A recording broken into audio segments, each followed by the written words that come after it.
ಆಮೇಲೆ ಭ್ರಷ್ಟಾಚಾರ ಮುಕ್ತ ಕರ್ನಾಟಕ. ಯಾರು 10 ರೂಪಾಯಿ ಕೊಡಂಗಿಲ್ಲ, ಮಾಡಂಗಿಲ್ಲ. ಏನೇ ಆಗಲಿ ಪ್ರತಿ ತಾಲೂಕು ಆಫೀಸ್ನಲ್ಲಿ, ಡಿಸ್ಟಿಕ್ ಆಫೀಸಲ್ಲಿ ಒಂದು ಕಂಪಲ್ಸರಿ ದೊಡ್ಡ ಬೋರ್ಡ್ ಇರ್ತದೆ, ಫೋನ್ ನಂಬರ್ ಇರ್ತದೆ. ಯಾರೇ ಆಗಲಿ ಲಂಚ ಕೇಳಿದ್ರೆ ಅವ್ರಿಗೆ ಫೋನ್ ಮಾಡಬೇಕು. ಕೆಲವರು ಇದ್ದಾರೆ ಎಕ್ಸ್ಟ್ರಾಕ್ಷನ್ ಮಾಡೋಂಥವ್ರು, ಮಧ್ಯವರ್ತಿ ಇದ್ದವರು, ಸುಳ್ಳು ಕೇಸ್ ಹಾಕೋರು, ಸುಳ್ಳು ಕಂಪ್ಲೇಂಟ್ ಕೊಡೋರು ಇರ್ತಾರೆ. ಅದ್ರ ಬಗ್ಗೆ ಕೂಡ ನಾವು ಪರಿಶೀಲನೆ ಮಾಡ್ತೀನಿ.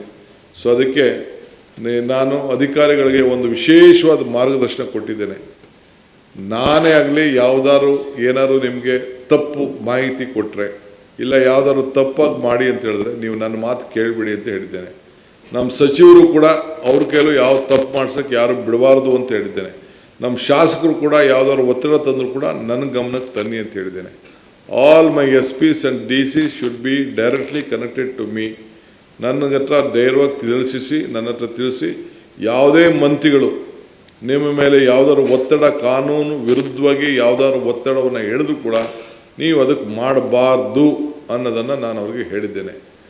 ನೀವು ಮಾಡೋಕ್ಕೆ ಹೋಗಬೇಡಿ, ಅವ್ರ ಕೈಲೂ ಮಾಡ್ಸೋಕ್ಕೆ ಬಿಡಬೇಡಿ. ನೀವು ಒಂದು ಕಾವಲಾಗಿ ನಮ್ಮ ಸರ್ಕಾರನ ಕಾಯಲೇಬೇಕು ಅಂತ ಹೇಳಿದ್ದೇನೆ. ಸೊ ಭ್ರಷ್ಟಾಚಾರ ಮುಕ್ತ ಸರ್ಕಾರವನ್ನು ಕೊಡಲಿಕ್ಕೆ ನಾವೆಲ್ಲ ಒಂದೇ ಸತಿ ನಾನು ತೆಗೆದುಬಿಡ್ತೀನಿ ಅಂತ ಹೇಳಲಿಕ್ಕೆ ಸಾಧ್ಯ ಇಲ್ಲ. But I will try to do my best. ಅದಕ್ಕೆ ಪ್ರತಿಯೊಬ್ಬರ ಸಹಕಾರ ಕೂಡ ಕೇಳಿದ್ದೀನಿ.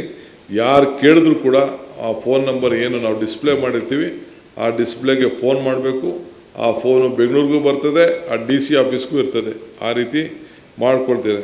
ಸೊ ಅದಕ್ಕೆ ಯಾರು ಕೂಡ ನಮ್ಮ ಸರ್ಕಾರಕ್ಕೆ ಕೆಟ್ಟ ಹೆಸರು ಬರೋ ರೀತಿ ಮಾಡ್ಬೋದು. ಸೊ ಇಲ್ಲಿ ಯಾವ ಜಾತಿ ಇಲ್ಲ, ಯಾವ ಧರ್ಮ ಇಲ್ಲ, ಯಾವ ಪೋಸ್ಟಿಕಲ್ಲೂ ಕೂಡ ಸಾಮಾಜಿಕವಾಗಿ DC ಒಂದು ಜಾತಿ ಇದ್ದರೆ, SP ಒಂದು ಜಾತಿ ಇರ್ತಾನೆ, DFO ಒಂದು ಜಾತಿ ಇರ್ತಾನೆ, ಇನ್ನೊಂದು ಜಾತಿ ಇರ್ತಾರೆ. ಒಂದೇ ಜಾತಿ ಆಫೀಸರ್ಸ್ನ ಇಲ್ಲಿ ಒಂದೇ ಕಡೆ ಪೂಲಾಗಿ ಮಾಡಲಿಕ್ಕೆ ಅವಕಾಶ ಇಲ್ಲ. ಸೊ ಸಾಮಾಜಿಕ ನ್ಯಾಯ ಎಲ್ಲರೂ ಕೂಡ ಇರಬೇಕು. ಸೊ ಅದರಿಂದ ನಮ್ಮಲ್ಲಿ ಇರೋದ್ರಲ್ಲಿ DC SP ಪೊಲೀಸ್ ಆಫೀಸರ್ಸು, ಕೆಲವು ಅಡ್ಮಿನಿಸ್ಟ್ರೇಷನ್ನು ಭಾಳ ಚೆನ್ನಾಗಿದೆ. IAS ಇರ್ಬೋದು, ನಮ್ಮ ಪೊಲೀಸವರು ಚೆನ್ನಾಗಿ ಕೆಲಸ ಮಾಡ್ಕೊಂಡು ಹೋಗ್ತಾಯಿದ್ದಾರೆ. ಅದಕ್ಕೆ ಅವರ ಹೆಸರಿಗೆ ಧಕ್ಕೆ ತರಬಾರ್ದು ಅಂಥೇಳಿ ಅವ್ರಿಗೆ ಮಾಡಿದ್ದೇವೆ. ಆಮೇಲೆ ಪ್ರತಿಯೊಂದು ಪೊಲೀಸ್ ಸ್ಟೇಷನಲ್ಲಿ ಕೂಡ 5 ಜನ ಕಂಪಲ್ಸರಿ ಒಂದು ಸ್ಕ್ವಾಡ್ ಮಾಡಿ, 5-6 ಜನ ಮಾಡಿ ರೌಡಿಗಳನ್ನ ರೌಂಡ್ ಅಪ್ ಮಾಡಲಿಕ್ಕೆ ಅವ್ರಿಗೆಲ್ಲರೂ ಕೂಡ ಯಾವ ಆ್ಯಕ್ಟಿವಿಟೀಸ್ಗೂ ಅವಕಾಶ ಕೊಡದೆ ನೀವು ಮುಂಚಿತವಾಗಿ ಅವ್ರನ್ನ ಏನೇನು ಬೇಕೋ ನೀವು ಮಾಡಿ ಸೈಬರ್ ಕ್ರೈಮಿನ ಕಟ್ಟುನಿಟ್ಟಾಗಿ ಅದನ್ನು ತಡಿಲಿಕ್ಕೆ ಏನು ವ್ಯವಸ್ಥೆ ಮಾಡಬೇಕು ಅದಕ್ಕೆ ನೀವು ಮಾಡಬೇಕು ಅಂತ ಅದಕ್ಕೂ ಕೂಡ ಹೇಳಿದ್ದೇನೆ. ಸೊ ಮತ್ತೆ ಜಿಲ್ಲಾ ಮಟ್ಟದಲ್ಲೂ ಕೂಡ ಪ್ರತಿಯೊಂದು ಸಮಸ್ಯೆನ ಆದಷ್ಟು ಬೆಂಗಳೂರು ಬರೋದು ನಿಲ್ಲಿಸಬೇಕು. ನಾನು ಕೂಡ ಡಿಸ್ಟಿಕ್ ಹೆಡ್ ಕ್ವಾರ್ಟರ್ಸ್ಗೆ ಬಂದವನು, ನಾನು ಎಲ್ಲಿಗೆ ಬರ್ತೀನಿ ಆ ತಾಲೂಕಲ್ಲಿ ಅವ್ರ ಹತ್ರ ಉಳಿತೀನಿ. ಬೇರೆ ನಮ್ಮ ಸಾಯಂಕಾಲದತ್ತು ನಮ್ಮ ಲೀಡರ್ಸ್ಗಳ ಹತ್ರ ಏನು ಬೇಕೋ ನಾನು ಮಾತಾಡ್ಕೊಳ್ತೀನಿ. ಸೊ ನೀವು ಎಲ್ಲ ಕಂಪ್ಲೀಟ್ ನಾನು ಮುಂದಕ್ಕೆ ಪ್ರತಿ ಜಿಲ್ಲೆಯೂ ಕೂಡ ನಾನು ಪ್ರವಾಸ ಮಾಡ್ತೀನಿ. ಅದಕ್ಕೆಲ್ಲ ನೀವು ಸರಿ ಮಾಡ್ಕೊಳ್ಳಿ ಅಂತ ಹೇಳಿದ್ದೀನಿ.